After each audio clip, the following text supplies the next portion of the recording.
अस्सलाम वालेकुम नाजरीन, उम्मीद है आपको हमारी वीडियोस पसंद आती होंगी। बर वक्त वीडियोस देखने के लिए सब्सक्रिप्शन के बटन को प्रेस करें और बेल आइकन को दबाना मत भूलें।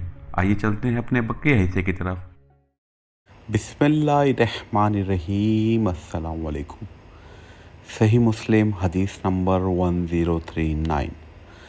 हज़रत अबू मसूद अंसारी रज़ियल्लाहु अन्हु से रिवायत है कि एक आदमी ने रसूलुल्लाह सल्लल्लाहु अलैहि वसल्लम की खिदमत में हाजिर होकर अर्ज़ किया, मैं फ़लाँ आदमी की वजह से जो हमें बहुत लंबी नमाज़ पढ़ाता है नमाज से रह जाता हूँ। हज़रत अबू मसूद रज़ियल्लाहु अन्हु कहते हैं कि मैंने नबी करीम सल्लल्लाहु अलैहि वसल्लम को इस दिन से ज़्यादा गुस्से में कभी नहीं देखा। आप सल्लल्लाहु अलैहि वसल्लम ने फरमाया, ए लोगों, तुम में से बाज़ मुतनफ़िर करने वाले हैं।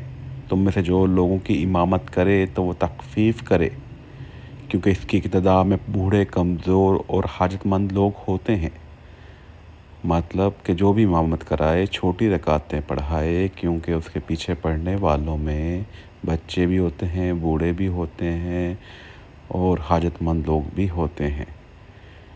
और मुतनफ़िर से मुराद कि उसकी नमाज की वजह से, लंबी रकातें पढ़ाने की वजह से कितने लोग नमाज नहीं पढ़ सकते। अल्लाह अकबर।